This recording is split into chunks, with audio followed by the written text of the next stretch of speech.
Pembongkaran bangunan liar yang berada di Kampung Cibulao, Desa Citeko, Cisarua, Kabupaten Bogor, Jawa Barat berakhir ricuh. Kericuhan terjadi karena pemilik enggan bangunannya dibongkar. Adu mulut hingga aksi saling dorong mewarnai pembongkaran bangunan di kawasan Puncak yang dilakukan kedua kalinya. Pemilik bangunan mengklaim bahwa bangunan yang dimiliki sudah sesuai dengan aturan. Mereka juga menilai Satpol PP tebang pilih dalam melakukan pembongkaran. Pertama-tama kami peringatannya disuruh mengurus izin, ya. Lalu kami menyurus legalitas. Saya keluarlah PBB saya, lalu gambar ukur BPN. Saya sebutkan di dalam gugatan saya bahwa kami menolak pembongkaran karena suratnya tidak sesuai dengan administrasi hukum tata usaha negara. Pemkab Bogor telah melakukan tindakan sewenang-wenang terhadap pedagang Puncak. Mereka menyuruh saya untuk mengurus surat, saya sudah urus suratnya. Lalu surat saya urus dibongkar juga. Sementara itu pembongkaran tahap kedua ini ada sekitar 150 lebih lahan bangunan yang akan dibongkar. Hari ini kita melakukan penataan dan lebih 196 bangunan tanpa izin dan ditata area. Akibat aksi pembongkaran bangunan ilegal, kawasan wisata Puncak mengalami kemacetan yang cukup panjang. Dari Bogor, Jawa Barat, Wildan Hidayat, iNews melaporkan.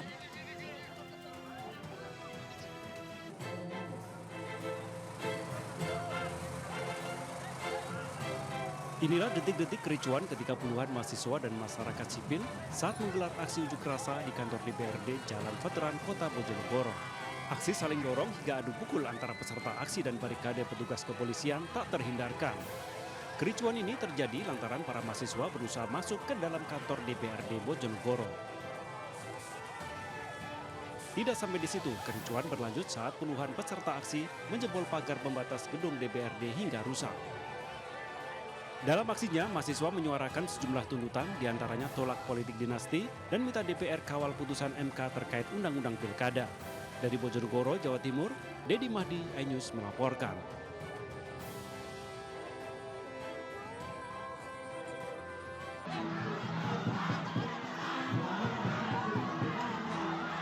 Rekaman video amatir memperlihatkan saat panitia pertandingan mengamankan seorang penonton yang diduga menyalakan kembang api ke arah lapangan. Namun hal tersebut malah memicu sekelompok penonton tidak terima hingga terjadilah keributan antar dua kelompok supporter yang berada di satu tribun penonton. Adu jotos dan saling lempar antar dua kelompok supporter bahkan menjalar hingga ke tengah lapangan. Tidak ingin menjadi korban keributan, banyak penonton ibu-ibu dan anak-anak yang akhirnya memilih keluar dari stadion. Keributan dapat dilerai setelah aparat keamanan bersama panitia mengamankan salah seorang yang diduga sebagai provokator. Kericuhan terjadi saat pertandingan final HUT RI yang mempertemukan kesebelasan RW 04 melawan RW 05 Desa Karangasih, Cikarang Utara, Kabupaten Bekasi. Alhamdulillah turnamen ini dari awal sangat kondusif, walaupun tadi memang kita ada sedikit insiden, itu memang kita hanya menjaga jangan sampai ada bahaya. Karena kalau misalnya warga terpancing akhirnya dari dua belah pihak jadi panas, nanti akan menjadi timbulnya keributan yang besar. Meski sempat terhenti karena keributan antar penonton, akan tetapi panitia tetap melanjutkan pertandingan. Pertandingan akhirnya dimenangkan tim RW 04 melalui adu penalti. Tim Liputan iNews melaporkan. Ya pemirsa, kita awal informasi pagi hari ini dari pengumuman bakal calon kepala daerah yang disampaikan PDI Perjuangan di kantor DPP PDI Perjuangan di Jakarta pada Senin siang. Ya, hingga acara berakhir, pemirsa ternyata tidak ada nama Anies Baswedan sebagai calon kepala daerah yang diusung oleh PDI Perjuangan. Padahal pemirsa Anies Baswedan sempat terlihat datang ke kantor DPP PDIP beberapa jam sebelum pengumuman.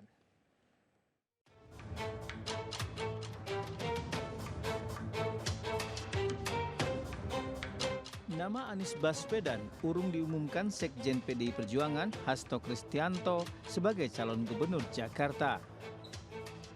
Sebelumnya, nama Anies santer disebut-sebut akan diumumkan sebagai calon gubernur berpasangan dengan Rano Karno sebagai wakil gubernur. Bahkan Anies telah terlihat hadir di kantor DPP PDI Perjuangan Jalan Diponegoro, Jakarta Pusat. Namun hingga akhir acara, nama Anies tidak termasuk yang diumumkan Sekjen PDIP Hasto Kristianto. Begitu pula nama calon kepala daerah untuk Provinsi Jakarta juga tidak diumumkan.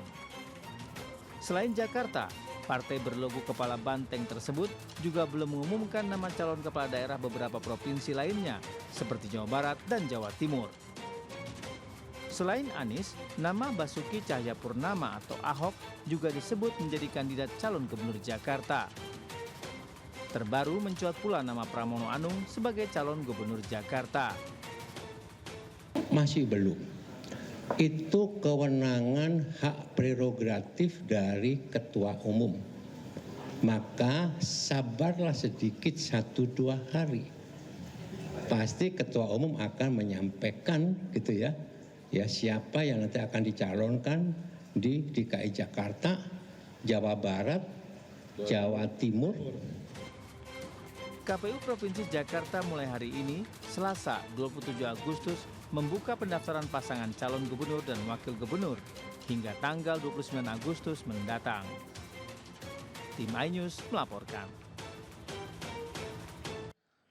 Ya, pemirsa, PDIP mengumumkan calon kepala daerah gelombang 3. Beberapa di antaranya Airin Rahmidiani yang maju di pemilihan Gubernur Banten dan Andika Perkasa di Pilgub Jawa Tengah. Ya, pengumuman ini disampaikan oleh Sekjen PDIP Hasto Kristianto di DPP PDIP Jakarta.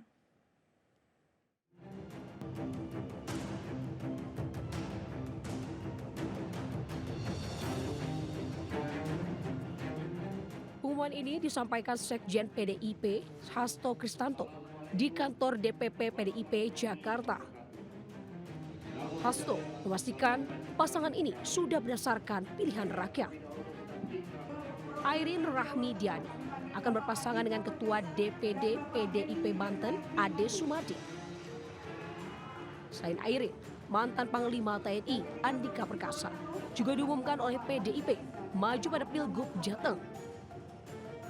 Keduanya naik ke panggung untuk menerima surat rekomendasi yang diberikan langsung oleh Ketua Umum DPP PDIP Megawati Soekarno Putri. Usai mengantongi surat rekomendasi ini, pasangan Airin Ade dan Andika Hendra rencananya akan melakukan pendaftaran ke KPU pada Selasa. Besok mau pendaftaran, jadi kita akan lihat berapa banyak hal yang sudah siap atau belum. Walaupun memang setelah tanggal 29 kan ada masa perbaikan, tapi kan kita pengen mudah-mudahan sih bisa lengkap semuanya di hari pendaftaran itu yang kita akan fokus yang pertama. Dan alhamdulillah terima kasih banyak, bukan hanya PDI Perjuangan, tadi malam ada juga Partai Gelora, Partai Umat, Partai Buruh, dan juga Partai PKN yang tentunya ini akan dimasukkan sebagai salah satu bagian dari pendaftaran. Jadi doakan kita fokus di situ dulu. Nah, kalau daftar dulu kita rencana besok daftar, jamnya masih belum kita tentukan. Nah, kalau Banteng Perkasa itu saya nggak tahu, karena memang muncul kita nggak pernah komunikasi. Mas Hendi juga saya yakin, apalagi relawan ya. Kita nggak tahu. Tapi itulah yang disebut oleh Ibu. Pengumuman calon kepala daerah oleh PDIP ini adalah gelombang ketiga. Namun, dari ketiga gelombang tersebut, belum ada nama untuk bakal calon gubernur dan wakil gubernur DKI Jakarta. Di Jakarta, Tim Liputan, iNews melaporkan. Ya, meski nasibnya belum jelas untuk maju dalam Pilkada Jakarta, tetapi Anies Baswedan telah mengurus keperluan administratif ke Pengadilan Negeri Jakarta Selatan guna keperluan mendaftarkan diri ke KPU Provinsi Jakarta. Ya, selain Anies Baswedan, Pengadilan Negeri Jakarta Selatan ini juga telah mengeluarkan surat keterangan atas nama Jenderal Purnawirawan Andika Perkasa untuk maju dalam pemilihan Gubernur Jawa Tengah. Mantan Gubernur DKI Jakarta Anies Baswedan serta mantan Panglima TNI Jenderal Purnawirawan Andika Perkasa telah mengurus keperluan surat keterangan sebagai syarat mendaftar ke KPU. Hal tersebut disampaikan pejabat Humas Pengadilan Negeri Jakarta Selatan, Juyamto. Berkas yang dikeluarkan Pengadilan Negeri Jakarta Selatan yaitu keterangan tidak pernah menjadi terdakwa. Surat kedua, soal tidak dalam kondisi hukuman pencabutan hak pilih. Sementara surat ketiga berupa keterangan tidak memiliki tanggungan utang atas nama pribadi maupun badan hukum yang menjadi tanggung jawabnya. Ketiga surat tersebut diurus Anies Baswedan untuk keperluan pendaftaran sebagai calon gubernur Jakarta. Sedangkan 3 surat keterangan atas nama Andika Perkasa untuk maju sebagai calon gubernur Jawa Tengah. Ketiga surat tersebut diminta Anies dan Andika pada hari Senin kemarin dan langsung diproses pihak Pengadilan Negeri Jakarta Selatan pada hari yang sama. Ya memang betul hari ini di Pengadilan Negeri Jakarta Selatan telah masuk permohonan surat keterangan atas nama Bapak Andika Perkasa dan Bapak Anies Rashid Baswedan, di mana permohonan surat keterangan itu dalam rangka untuk persyaratan pencalonan gubernur. Untuk Pak Andika Perkasa pencalonan gubernur di Jawa Tengah dan untuk Pak Anies Rashid Baswedan untuk gubernur di DKI Jakarta. Surat keterangan itu adalah surat keterangan tidak pernah menjadi terdakwa, surat keterangan tidak sedang dicabut hak pilihnya dalam daftar pemilih, dan surat keterangan tidak mempunyai tanggungan hutang. Surat keterangan itu dikeluarkan tertanggal 26 Agustus. Diproses pada hari itu juga sesuai dengan SOP Pengadilan Negeri Jakarta Selatan. Tim Liputan iNews melaporkan.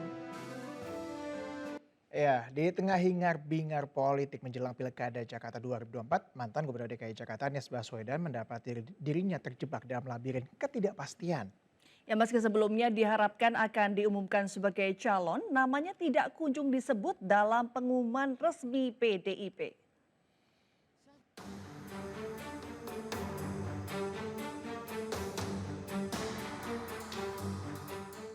Kisah diawali Senin pagi saat Anies Baswedan mengunggah video permintaan doa restu kepada ibunya Alia Rashid Baswedan. Dengan mengenakan batik merah yang melambangkan semangat, Anies tampak penuh rasa hormat dan kasih sayang saat berpamitan kepada orang tuanya. Momen ini bukan sekedar ritual, tetapi sebuah simbol dari perjalanan yang akan ia tempuh. Rencananya Anies akan hadir dalam pengumuman calon kepala daerah yang diusung PDIP di kantor DPP PDIP Menteng, Jakarta Pusat.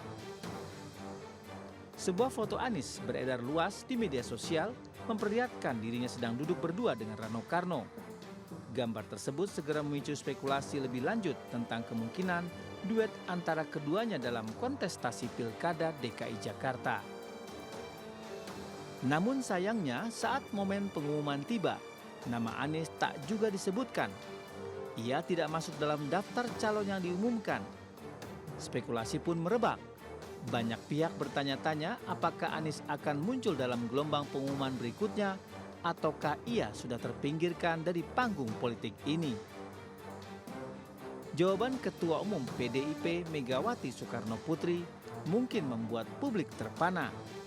Dengan tegas, Putri Proklamator Soekarno itu menyatakan bahwa PDIP harus konsisten dalam mendukung kadernya sendiri dan tidak membiarkan pihak luar memanfaatkan partai untuk kepentingan sesaat.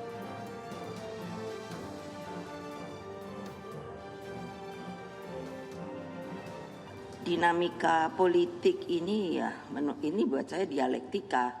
Bung Karno mengajarkan pada saya dialektika. Jadi kita bisa lihat gitu.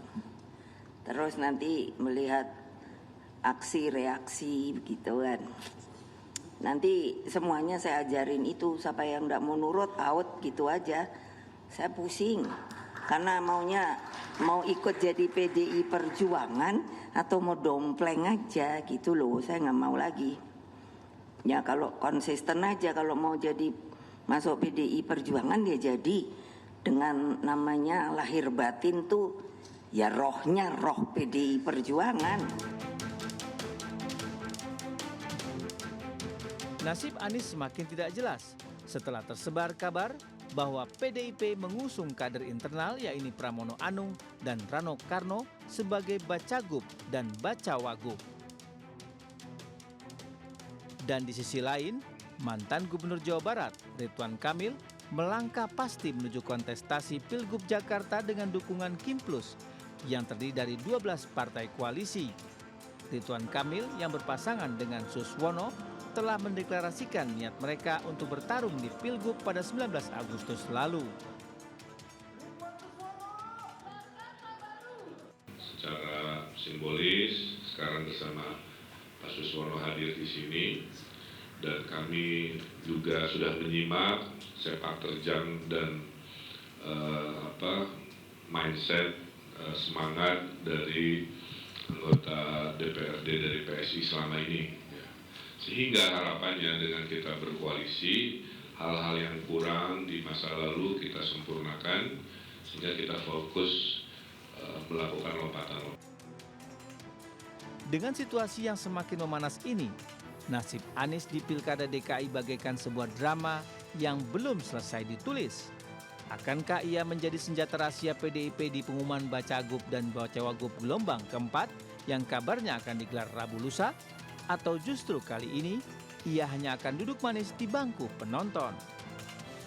Tim Liputan iNews melaporkan.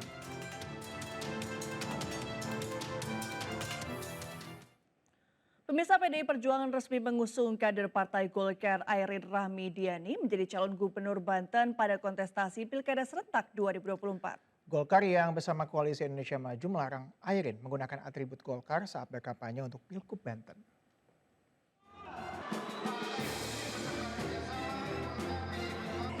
Airin Rahmidiani resmi diusung PDIP untuk maju di pemilihan gubernur Banten didampingi Ade Sumardi. Menanggapi pencalonan Airin oleh PDIP, politisi Golkar Ahmad Doli Kurnia menyarankan Dewan Pengurus Pusat Partai Golkar untuk tidak memberikan sanksi kepada Airin yang merupakan kader Golkar. Meski berbeda keputusan dengan partai, menurutnya Airin berhak maju di pilkada sebagai warga negara karena hal tersebut dijamin konstitusi dan memenuhi persyaratan sesuai peraturan KPU.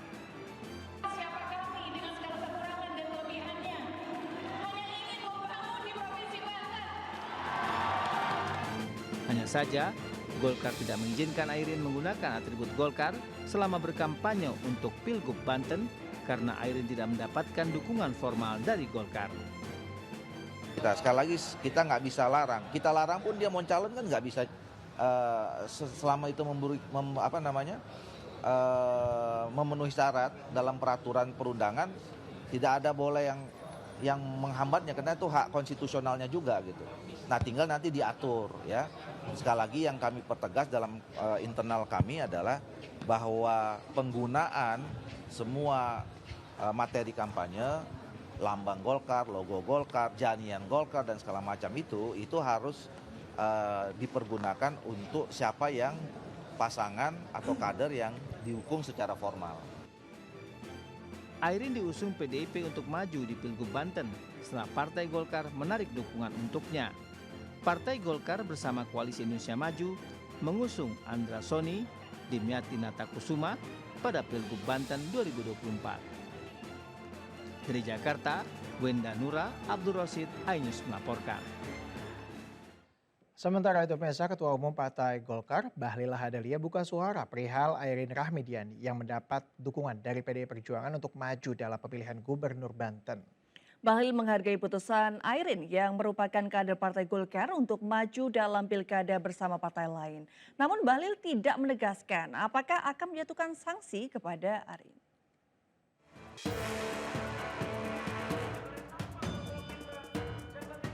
Ketua Umum Partai Golkar, Bahlil Lahadalia, menghargai pencalonan Airin Rahmidiani maju dalam kontestasi Pilgub Banten dengan dukungan dari PDIP. Bahlil yang ditemui kemarin di Jakarta mengaku pencalonan Airin sempat menjadi dinamika di internal Partai Golkar.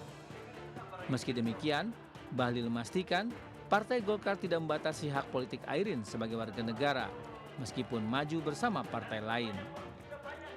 Bahlil bahkan memuji sosok Airin yang dinilainya merupakan sosok kader wanita luar biasa yang dimiliki Partai Golkar. Memang itu sebuah dinamika di internal partai kami ya. Dan teman-teman sudah pada tahu bahwa kemungkinan besar itu Ibu Airin mendaftar dengan PDIP. Dan kita hargai keputusan politik itu. Nggak boleh sampai kita melanggar ya. Kita nggak boleh membatasi hak politik setiap warga negara. Saya pikir oke.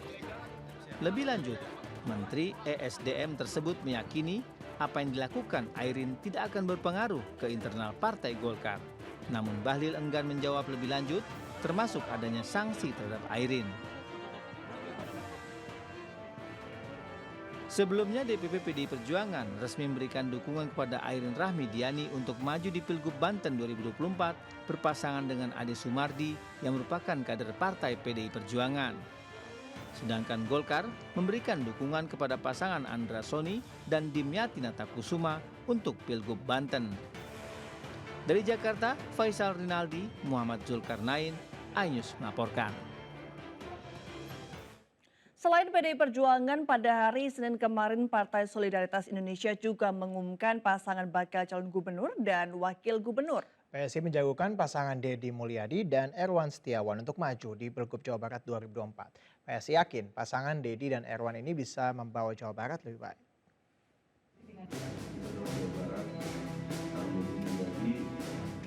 Surat rekomendasi untuk Deddy Mulyadi, Erwan Setiawan diberikan langsung oleh Sekjen PSI Raja Juli Antoni di DPP PSI Jakarta. Pemberian surat rekomendasi tanpa dihadiri Ketua Umum PSI Kaisang Pangarep yang sedang berada di Amerika Serikat. Turut menemani Raja Juli Antoni, Wakil Ketua Umum PSI Abdi Budiman, Dewan Pembina PSI Isyana Bagus Oka, serta Ketua DPD PSI Jawa Barat Marshall. Raja Juli menyebut alasan PSI mengusung pasangan Deddy dan Erwan karena bisa membawa Jawa Barat menjadi lebih baik. Atas amanah tersebut, Deddy Mulyadi menyampaikan terima kasihnya atas dukungan PSI dan akan membuat Jawa Barat semakin baik jika terpilih menjadi gubernur. Saya mengucapkan terima kasih dan rasa hormat yang setinggi-tingginya buat seluruh jajaran DPP PSI yang memberikan kontribusi bagi rakyat Jawa Barat dengan mengusung pasangan Deddy Mulyadi dan Erwan Setiawan. Dan pasangan ini mengambil angle pasangan dermawan, Deddy Mulyadi, Erwan Setiawan. Deddy Mulyadi merupakan mantan Bupati Purwakarta selama 2 periode dari 2008 hingga 2018. Politisi Partai Gerindra tersebut akan berpasangan dengan Erwan Setiawan yang merupakan mantan Wakil Bupati Sumedang. Selain PSI, pasangan Deddy Erwin juga didukung Partai Golkar, Partai Gerindra, Partai Demokrat, dan PAN, serta sejumlah partai non-parlemen di DPRD Jawa Barat. Rencananya siang hari ini pasangan Bacagup-Bacawagub Jabar Deddy Erwan mendaftar ke KPU Jawa Barat. Dari Jakarta, Syahreza Zanski, Dimas Winardi, iNews melaporkan. Ya, Mesa bakal calon gubernur NTB dari Partai Perindo, Siti Rohmijalila menghadiri dialog Mata NTB episode 1 di The Dome Universitas Mataram, Nusa Tenggara Barat. Selain Siti Rohmijalila, 2 kandidat Bacagup NTB lainnya juga turut hadir pada dialog dengan tema Denotasi Pemimpin NTB 2429, Honest Conversation for Better NTB. 3 kandidat Bacagup NTB hadir pada dialog Mata NTB episode 1 Denotasi Pemimpin NTB 2429 di kampus Unram, Nusa Tenggara Barat. Dialog bertema Honest Conversation for Better NTB yang diinisiasi BEM Unram ini digelar untuk mendekatkan calon pemimpin dengan pemilihnya dan juga sekaligus memaknai seorang pemimpin harus baik dan berbuat kebaikan. Bakal calon gubernur NTB Siti Rohmijalila yang diusung oleh partai yang dipimpin oleh Ketua Umum DPP Partai Perindo Endila Tanusudibyo ini menegaskan komitmennya untuk membangun NTB mulai dari pedesaan. Setiap ketemu mahasiswa memang senang selalu ya, karena terbayang nih masa depan kita gitu. Masa depan kita 20-30 tahun ke depan. Vibes-nya memang beda kalau ketemu anak-anak muda. Tadi memang berbicara tentang pariwisata ya, tentang potensi pembangunan kita, kekhawatiran kalau misalnya kita hanya mengedepankan pariwisata, sementara pertanian, perikanan, potensi kita ya, hal seperti itu. Pasangan Rohmi Firin dengan jargonnya NTB Maju dan Berdaya Saing berkomitmen memajukan NTB dalam berbagai sektor seperti peningkatan kualitas SDM, pendidikan, kesehatan, dan peningkatan kesejahteraan ekonomi kerakyatan. Dari Mataram, Nusa Tenggara Barat, Hari Kasih di iNews melaporkan. Ya, kita ke informasi berikutnya soal artis yang tersangkut narkoba. Terbukti bersalah terkait penyalahgunaan narkotika, aktor Ahmad Zoni divonis 3 tahun penjara serta denda 1 miliar rupiah oleh Pengadilan Negeri Jakarta Barat. Ya, biasa putusan majelis hakim kali ini lebih ringan dari tuntutan jaksa sebelumnya, yaitu 12 tahun penjara. Mendengar putusan hakim Pengadilan Negeri Jakarta Barat, aktor Amar Zoni terlihat berkaca-kaca. Ia divonis bersalah atas kasus penyalahgunaan narkoba dan divonis 3 tahun kurungan. Tidak hanya hukuman penjara, Amar Zoni juga dikenai denda sebesar 1 miliar rupiah. Dan kalau tidak bisa membayar denda itu, hukumannya bakal ditambah 3 bulan penjara lagi. Majelis Hakim juga menetapkan masa tahanan yang telah dijalani selama proses hukum akan dikurangkan dari total hukuman penjaranya. Sidang beragendakan putusan atau vonis ini digelar secara virtual dengan terdakwa Amar Zoni di Rumah Tahanan Salemba, Jakarta Pusat. Menanggapi putusan ini, kuasa hukum Amar Zoni mengatakan jika dirinya dan kliennya menerima atas putusan yang diberikan oleh majelis hakim. Putusan ini juga membuktikan bahwa kliennya yaitu Amar Zoni merupakan seorang pengguna dan bukan pengedar.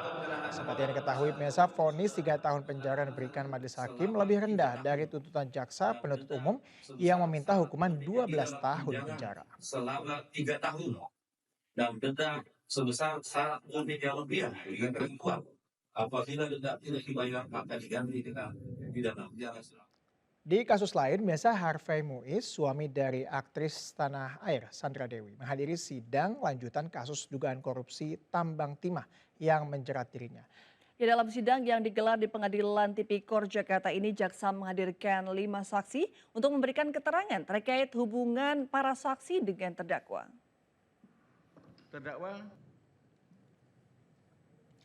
Ya, Ali Syamsuri, Kepala Bagian Unit Produksi PT Timah, yang merupakan salah satu saksi sidang menyebutkan dirinya kenal Harvey Muiz setelah dikenalkan oleh Ditreskrimsus Polda Bangka Belitung sekitar tahun 2018. Hanya saja Ali Syamsuri tidak mengungkapkan siapa nama pejabat Ditreskrimsus Polda Bangka Belitung yang dimaksudnya. Ali juga menyebutkan bahwa perkenalannya dengan Harvey Muiz juga melibatkan Kasat Reskrim Polres Belitung Timur. Sebelumnya terdakwa Harvey Muiz didakwa mengkoordinir uang pengamanan penambangan timah ilegal di wilayah izin pertambangan di PT Timah Tbk pada tahun 2015-2022. Suami Ati Sandra Dewi itu juga didakwa atas tindak pidana pencucian uang.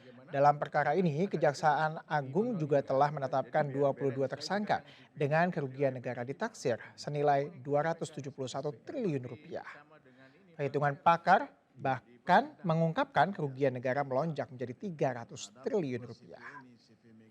Masyarakat yang mengambil itu kan SPK itu dasarnya kan. Kalau untuk itu membeli timah-timah yang Ya, kita ke informasi lain pemirsa. Komisi Yudisial memutuskan memberhentikan 3 hakim Pengadilan Negeri Surabaya yang menjatuhkan vonis bebas kepada terdakwa Ronald Tanur. Ketiga hakim ini dinyatakan melakukan pelanggaran berat dan melanggar kode etik serta pedoman perilaku hakim.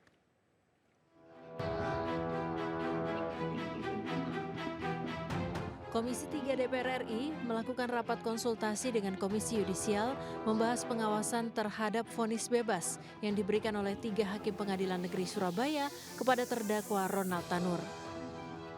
Dalam rapat tersebut, Komisi Yudisial mengungkapkan ketiga hakim tersebut telah diberhentikan. Berdasarkan hasil pengawasan dan investigasi Komisi Yudisial, ketiga hakim tersebut terbukti melakukan pelanggaran berat serta melanggar pedoman perilaku hakim.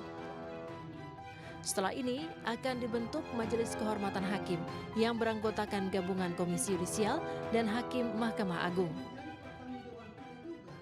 Kasus tersebut alhamdulillah sudah direspon dengan cepat oleh KY mitra kami. Ya, tadi Ketua KY langsung mengumumkan bahwa dalam kasus tersebut 3 hakim sudah dinyatakan melakukan pelanggaran berat dan diberhentikan. Ya. Nah, tentu nanti ada MKH, tapi di MKH itu KY ada 4 orang dan sisanya hakim Mahkamah Agung. Ya. Kami sudah menindaklanjuti dan mendapatkan temuan-temuan ya, yang menurut kami itu pelanggaran berat terhadap kode etik dan pedoman perilaku hakim. ada betul Dugaan pelanggaran berat yang dilakukan ketiga hakim Pengadilan Negeri Surabaya tersebut pada intinya putusan vonis terhadap terdakwa Ronald Tanur yang dibacakan oleh hakim berbeda dengan salinan putusan yang diberikan. Dugaan pelanggaran kode etik yang dilakukan oleh para terlapor itu dugaan pelanggaran kode etik itu terkait dengan pertimbangan bahwa penyebab kenapa korban itu meninggal dunia itu kan fokus kepada adanya minum alkohol ya. Padahal itu menurut para ahli tidak seperti itu, ada hal lain yang lebih menjadi kenapa si korban itu meninggal dunia. Sebelumnya, Majelis Hakim Pengadilan Negeri Surabaya membebaskan Gregorius Ronald Tanur dari dakwaan pembunuhan dan penganiayaan hingga menewaskan kekasih Ronald, Dini Sera Afrianti. Dari Jakarta, Faisal Rinaldi, Muhammad Zulkarnain, iNews melaporkan. Kita ke informasi lainnya, pemirsa, lantai 4 gedung utama Rumah Sakit Pusat Pertamina terbakar. Akibat kebakaran ini, sejumlah pasien gawat darurat mulai dievakuasi keluar rumah sakit. Sementara penyebab kebakaran hingga kini belum diketahui.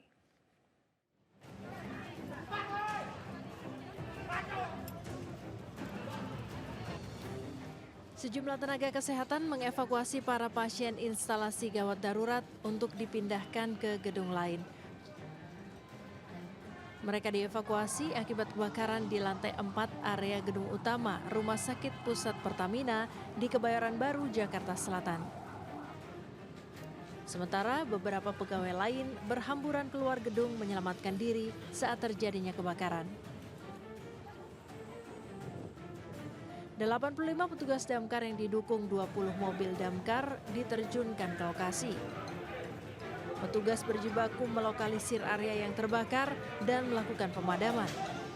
Pekatnya asap membuat petugas pemadam menggunakan alat bantu pernapasan saat menjinakkan api. Diduga kebakaran akibat korsleting panel listrik yang terbakar di lantai 4 ruang operasional. Pihak pemadam memastikan tidak ada korban jiwa maupun korban luka dalam insiden ini. Saat kebakaran terjadi, lantai 4 yang merupakan ruang perawatan dalam tahap renovasi. Dari Jakarta, Helmi Sajangbati, iNews melaporkan.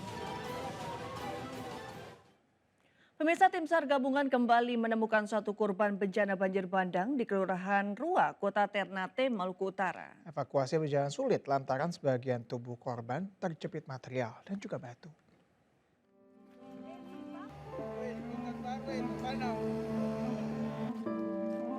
Proses pencarian korban banjir bandang di Kelurahan Rua, Kota Ternate, Maluku Utara terus berlanjut. Kali ini proses pencarian dibantu dengan menggunakan alat berat. Satu persatu jasad korban berhasil ditemukan. Sampai Senin sore, 3 orang korban dilaporkan telah ditemukan. Ketiga korban ditemukan pada 3 titik berbeda dengan kondisi tubuh tertimbun lumpur setinggi 1 meter. Setelah dievakuasi, seluruh korban kemudian dibawa ke Puskesmas Jambula untuk diidentifikasi. Masing-masing korban bernama Junita 17 tahun, Siti Nurhaliza 20 tahun dan Ridwan Gura 56 tahun. Sehingga total korban tewas yang ditemukan berjumlah 16 orang dan korban yang belum ditemukan berjumlah 3 orang. Sementara itu dari total 30 kepala keluarga, 120 jiwa masih mengungsi di SMK 4 Ternate. Bantuan dari berbagai pihak dan Pemda Kota Ternate serta Provinsi Maluku Utara terus berdatangan. Dari Ternate, Maluku Utara, Ismail Sangaji, iNews melaporkan. Ya, misal sebuah mobil bermuatan bahan bakar minyak jenis solar terbakar di Palangkaraya, Kalimantan Tengah. Butuh 30 menit tim pemadam kebakaran memadamkan api.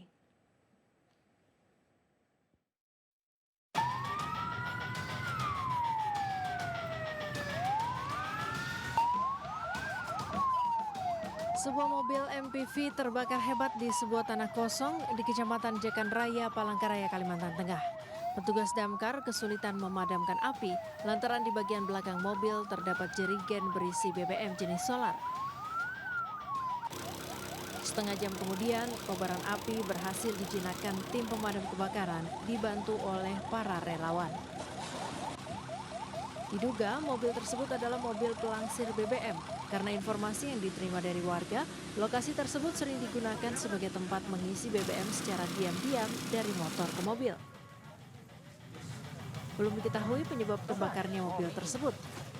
Sementara itu pengemudi mobil belum diketahui keberadaannya karena saat terbakar sudah tidak berada di tempat.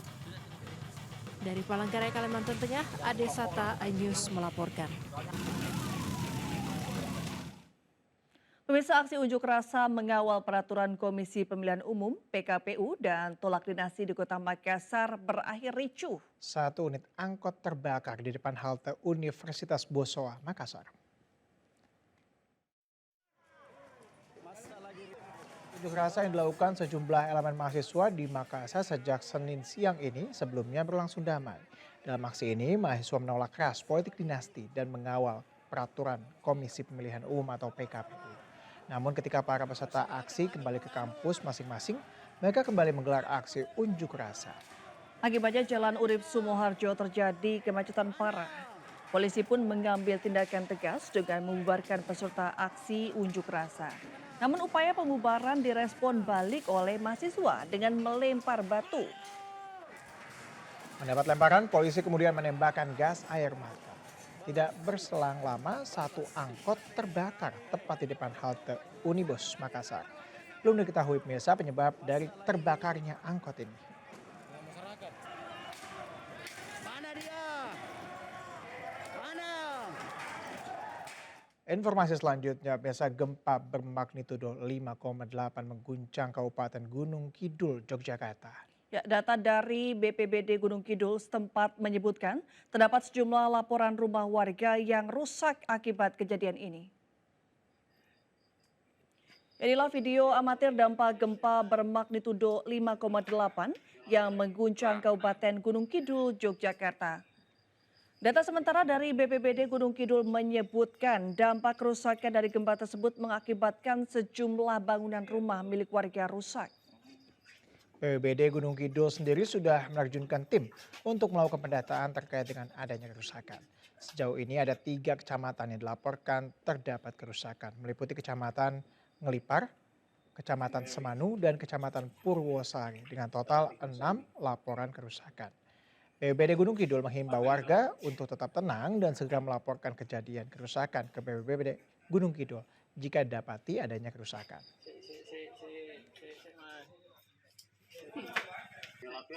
Aman.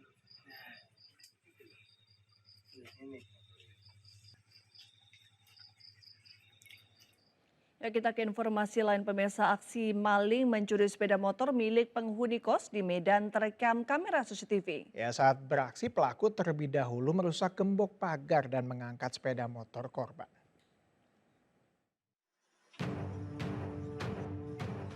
Pemirsa, kalau ada maling motor yang super gigih, barangkali orang inilah salah satunya. Aksi pencurian ini terekam CCTV. Saat beraksi, si pencuri terlihat berusaha merusak lubang kunci motor yang terparkir di sebuah kos di Jalan Bunga Cempaka, Medan, Sumatera Utara. Tapi gagal tuh. Seperti orang bingung, pelaku yang mengenakan helm dan jaket ini terlihat bolak-balik, mondar-mandir dari tempat sepeda motor terparkir ke arah pintu pagar kos. Lalu berupaya mengakali lubang kunci motor lagi. Gagal lagi. Nggak menyerah ternyata. Walau gagal mendobrak kunci motor, si pelaku yang beroperasi di waktu subuh hari ini tidak mau meninggalkan mangsanya begitu saja. Dan akhirnya pelaku nekat mengangkat roda depan sepeda motor korban. Temannya yang sudah menunggu dekat pagar membantu mendorongnya dan sepeda motor pun akhirnya mereka bawa kabur. Ilham, pengelola kos, mengatakan pelaku masuk dengan merusak gembok pagar.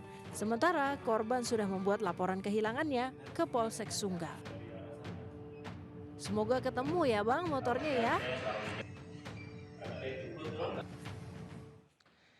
Selanjutnya, pemirsa, Kementerian Kesehatan memperketat pintu masuk ke tanah air untuk mencegah penyebaran kasus cacar monyet atau Mpox yang semakin meluas di Indonesia. Ya, hingga 17 Agustus 2024 terkonfirmasi saat ini sebanyak 88 kasus cacar monyet dengan 58 kasus tercatat di DKI Jakarta.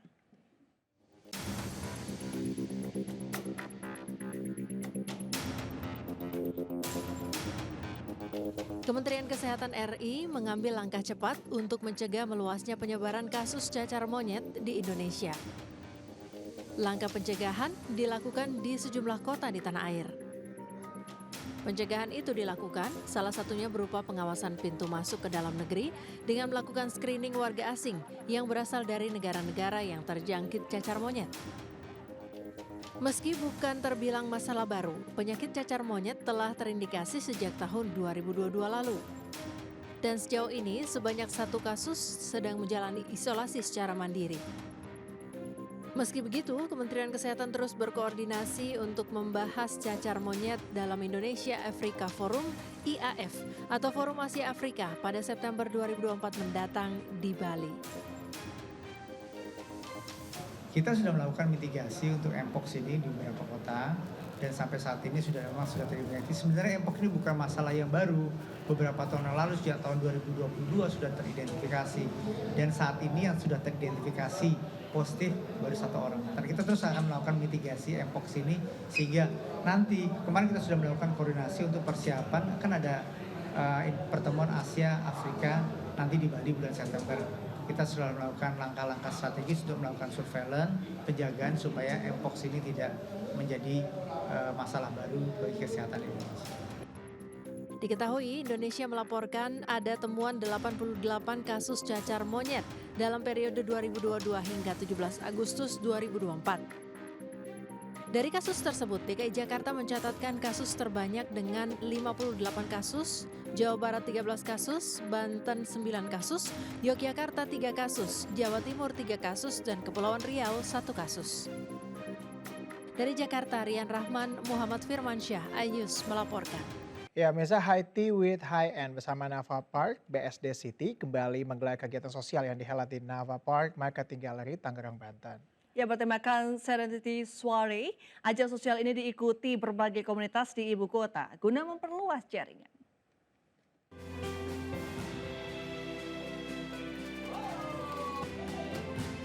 Sejumlah pelaku bisnis dan para sosialita mengikuti event High Tea with High End yang mengusung tema Serenity Soiree di Nava Park BSD City, Tangerang, Banten. Ajang sosial ini menghadirkan pengalaman yang memadukan relaksasi dan kemewahan serta suasana yang tenang dan nyaman di Nava Park Marketing Gallery. Berbagai layanan bisa dinikmati para tamu seperti hand massage, nail art, dan manicure yang mempercantik tampilan para wanita. Saya harus sering-sering bertemu dengan komunitas-komunitas saya dan harus menjaga dengan baik komunitas tersebut. Nah, High Tea ini adalah tempat yang paling baik untuk kami. Acara hari ini kan bagus ya. Kita diterima dengan baik. Maksud saya ada masasnya, ada mani-pedi yang sepertinya memang diperlukan oleh semua wanita. Selain ajang sosialita, High Tea with High End juga menjadi ajang untuk memperluas jaringan serta wadah dalam menjalin kerjasama. Dari Tangerang, Banten, Nisa Sahib, Ade Supriyatna, iNews melaporkan. Dalam rangka merayakan hari ulang tahun ke-30, MNC Vision bersama dengan MNC Peduli menggelar kegiatan CSR di Rumah Quran Disabilitas di Cilincing, Jakarta Utara. Bantuan dan donasi yang disalurkan diharapkan dapat memberikan manfaat positif bagi para penghuni Rumah Quran Disabilitas.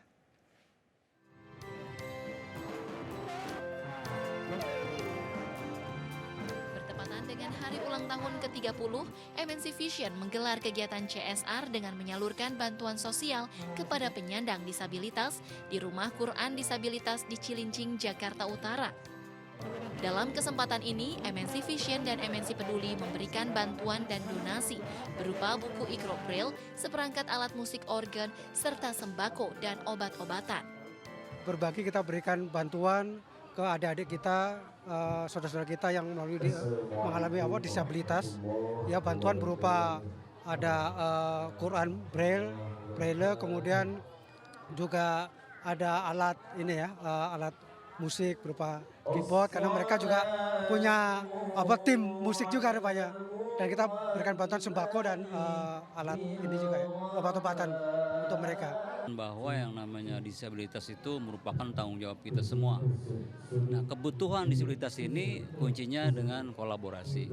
Jadi berbagai stakeholder, baik pemerintah, instansi pemerintah terkait, vertikal dan semuanya masyarakat bahu-membahu bagaimana memanusiakan disabilitas untuk mewujudkan Indonesia Emas tahun 2045.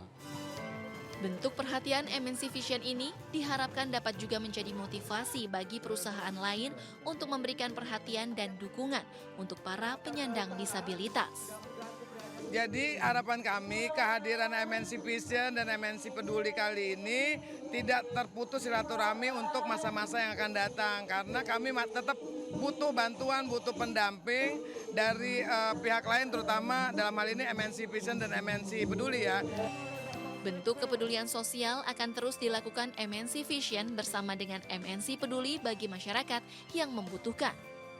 Dari Jakarta, Naura Syafika, Muhammad Zulkarnain, iNews melaporkan. Ya, sekarang informasi favorit kita semua nih, kuliner ini. Ini ada satu rekomendasi wisata kuliner mepet sawah, lokasinya di Desa Tempos, Gerung, Lombok Barat. Emang Lazar tahu apa maksudnya mepet sawah? Enggak sih sebenarnya. Mepet sawah itu yang dimaksud adalah dekat dengan sawah, jadi di pinggir sawah biasanya. Kuliner mepet sawah ini selalu ramai pengunjung. Apa saja jenis kuliner yang dijual di sana? Kita simak sama-sama liputan berikut ini. Waduh, macet ya. Di kanan dan kiri jalan ada orang-orang yang jualan sampai gelar lapak untuk berwisata. Oh, pantas aja. Ternyata ini namanya wisata kuliner mepet sawah yang ada di Desa Tempos, Gerung, Lombok Barat. Dipromosikan melalui media sosial, wisata kuliner mepet sawah menjadi alternatif untuk dikunjungi wisatawan, bahkan dari luar daerah. Enak sih Mas, tapi mungkin tempat duduknya ini kurang banyak. Jadi banyak yang nggak dapat tempat duduk terus ngantrinya lama. Berbagai jenis menu dan varian kuliner ada di sini. Mulai dari jajanan, nasi lengkap dengan lauk pauk yang kesemuanya dibanderol dengan harga yang sangat terjangkau. Di sini karena tambah yang dicari sama pengunjung, dia melihat sawah yang begitu hijau dan juga adanya kuliner yang bermacam-macam. Wisata kuliner mepet sawah akan memanjakan mata Anda dengan hamparan sawah yang hijau dan indahnya pegunungan. Meski begitu, Anda yang tertarik datang ke sini harus tetap hati-hati ya, karena banyak kendaraan yang lalu lalang. Dari Tempos, Lombok Barat, Hari Kasidi, iNews melaporkan. Seru ya, jadi pernah nggak ke restoran mepet sawah? Pernah sih ya, kan? biasanya kalau di Bali kan konsepnya gitu ya, ada seru. sawah, kita sambil makan ngeliat pemandangan gitu. Ya dengar suara burung-burung biasanya terbang. Betul, keren ya. Ya, dari kuliner mepet sawah pemirsa kita pindah ke restoran di Kabupaten Bandung Barat yang menjual ayam goreng cabai pandan. Ini baru lagi ya, cabai pandan. Biasanya cabai hijau, Iya, cabai cabai merah, pandan cabai gimana? keriting. Iya. Lebih wangi kali ya? Mungkin ya, karena lezatnya menu ayam cabai pandan ini kian lengkap disantap sambil menikmati ini keindahan alam yang terbuka, yang juga hijau tentunya kan ya.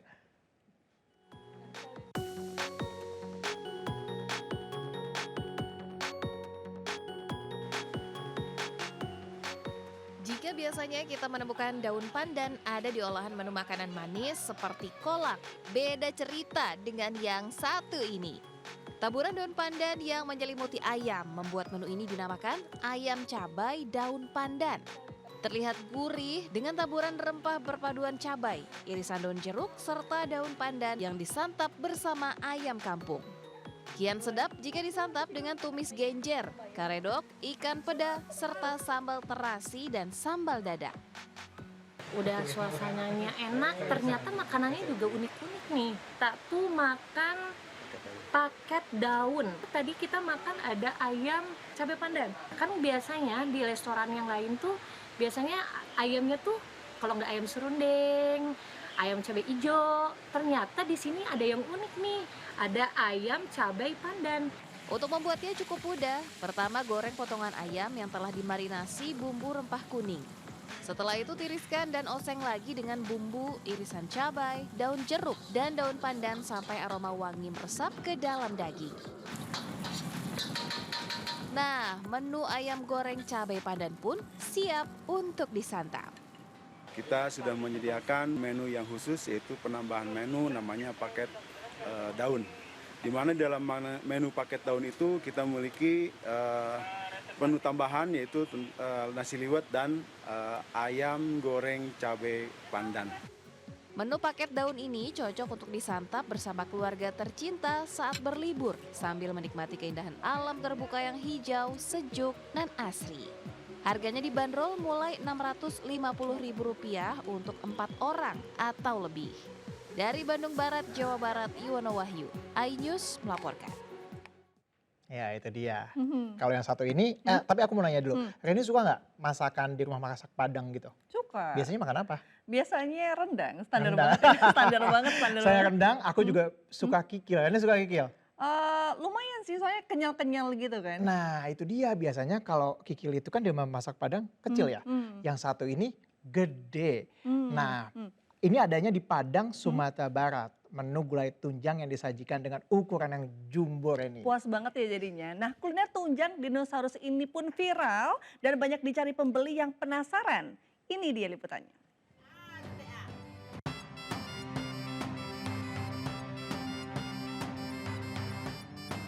Wah, besar banget ya pemirsa.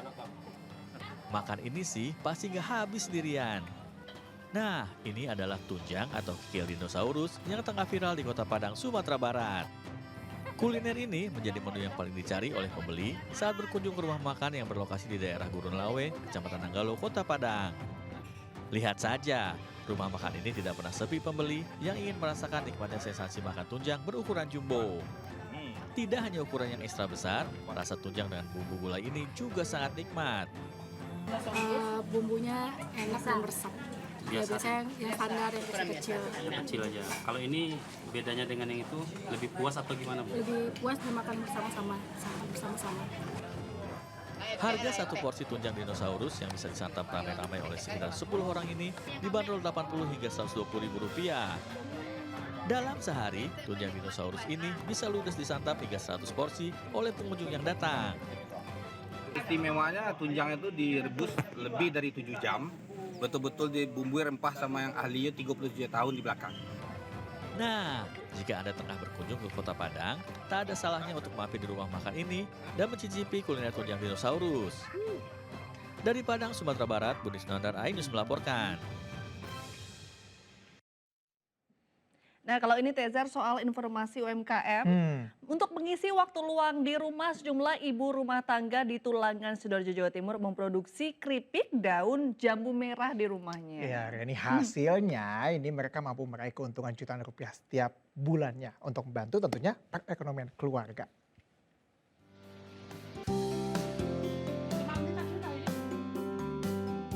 Selain dikenal sebagai salah satu tanaman obat keluarga, daun jambu biji merah ternyata juga bisa digunakan sebagai bahan baku camilan yang gurih dan nikmat. Seperti yang diproduksi sejumlah emak di kawasan Desa Kebaron, Tulangan, Sidoarjo, Jawa Timur. Mereka mampu menghasilkan pundi-pundi rupiah dengan menyulap daun jambu merah di halaman mereka menjadi camilan atau makanan ringan. Awalnya daun jambu merah yang baru saja dipetik dari pohon dicuci hingga bersih.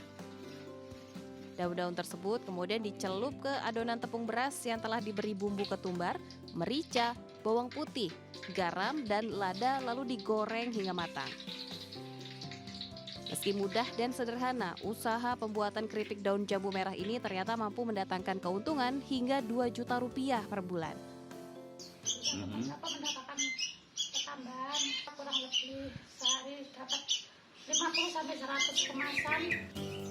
Selain dipasarkan untuk masyarakat lokal Sidoarjo, keripik sehat ini juga sudah dikirim hingga luar pulau seperti Kalimantan dan Sulawesi. Dari Sidoarjo, Jawa Timur, Pramono Putra, iNews melaporkan. Ya itu banyak ya wisata-wisata kuliner sudah kita sampaikan. Betul. Kemudian yang satu ini biasanya nih buat awal-awal pekan kayak gini kan udah jenuh dan juga pengen libur ya Rani ya. Kayak siapa ya? Kayak kita gitu. Kita. Kita punya informasi pemirsa terkait dengan taman bunga di lereng Gunung Slamet yang mungkin cocok untuk healing Anda, Reni dan juga keluarga. Ya selain indah, pemirsa juga bisa merasakan dinginnya hawa di lereng gunung.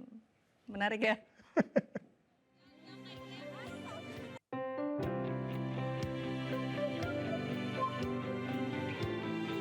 Untuk pemirsa yang ingin menepi sejenak dari hingar-bingar perkotaan, kali ini ada tempat wisata lembah asri di lereng Gunung Slamet yang cocok untuk dikunjungi. Lokasi tepatnya ada di Desa Serang, Kabupaten Purbalingga, Jawa Tengah. Namanya saja wisata taman bunga. Tentu saja terdapat ribuan bunga dari beragam jenis, baik dari lokal maupun mancanegara. Kali ini yang banyak mekar adalah bunga lili kuning. Tentu saja kesempatan ini tidak bisa dilewatkan begitu saja untuk bersuah foto. Di area taman bunga seluas 5 hektar ini juga terdapat taman kelinci. Di sini, wisatawan bisa mengenalkan anak dengan satwa jinak, sekaligus berinteraksi dan memberi makan kelinci. Luar biasa sekali ya, kita di lereng Bukit Gunung Slamet. Selain kita melihat Gunung Slamet secara jelas, kita juga melihat hamparan bunga-bunga di sini dan udaranya sejuk sekali, jadi cocok sekali untuk berwisata. Apalagi wisata di sini murah meriah sekali. Untuk masuk ke area wisata Taman Bunga di lereng Gunung Slamet ini, wisatawan cukup membayar tiket masuk sangat murah, yakni sebesar Rp10.000 saja. Dengan biaya yang terjangkau tersebut, wisatawan bisa sepuasnya menikmati indahnya hamparan bunga, merasakan udara sejuk, serta melihat megahnya Gunung Slamet. Dari Purbalingga, Jawa Tengah, Catur Edi Purwanto, iNews melaporkan. Nah, kalau tadi sudah wisata yang menenangkan, bagi Anda yang gemar wisata menantang, objek wisata mengarungi sungai yang ada di Kabupaten Aceh Selatan bisa menjadi pilihan. Ya, selain derasnya air sungai, pemandangan alam pegunungan kaki Gunung Leser juga siap memanjakan mata Anda.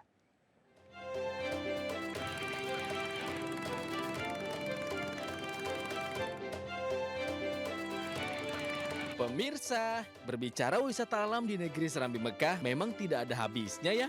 Nah, kali ini buat Anda yang gemar berwisata menantang, Anda bisa mengarungi derasnya air sungai yang berada di Kecamatan Kluwet Tengah, Kabupaten Aceh Selatan. Selain derasnya air sungai, adrenalin Anda juga dipacu dengan menaiki perahu stempel saat menyusuri Sungai Kluwet. Namun jangan khawatir, karena nahkoda di sini sudah berpengalaman. Sambil menyusuri sungai, Anda juga disuguhkan dengan indahnya pemandangan kaki Gunung Leser. Sejuknya udara khas pegunungan juga membuat Anda merasa tenang dan nyaman. Lokasinya yang indah membuat momen selfie pun tidak boleh terlewatkan ya. Ya, seneng banget. Ini pertama kali kami bareng ke sini. Kemudian juga tadi kami udah naik stempel ya, speedboat. Nama lokal masyarakat di sini stempel. Terus juga sensasinya memacu adrenalin banget. Bagi pemuda, ada juga menyediakan camping drone. Camping drone, siapa yang nanti yang berminat, kami bisa menyediakan tenda gitu. Anda yang suka memancing, di sini juga menjadi surganya ikan kerling. Untuk menuju ke lokasi ini, pengunjung cukup menempuh perjalanan selama 1 jam dari pusat kota Tapak Tuan. Dari Aceh Selatan, Aceh, Iqdar Ivan, iNews melaporkan.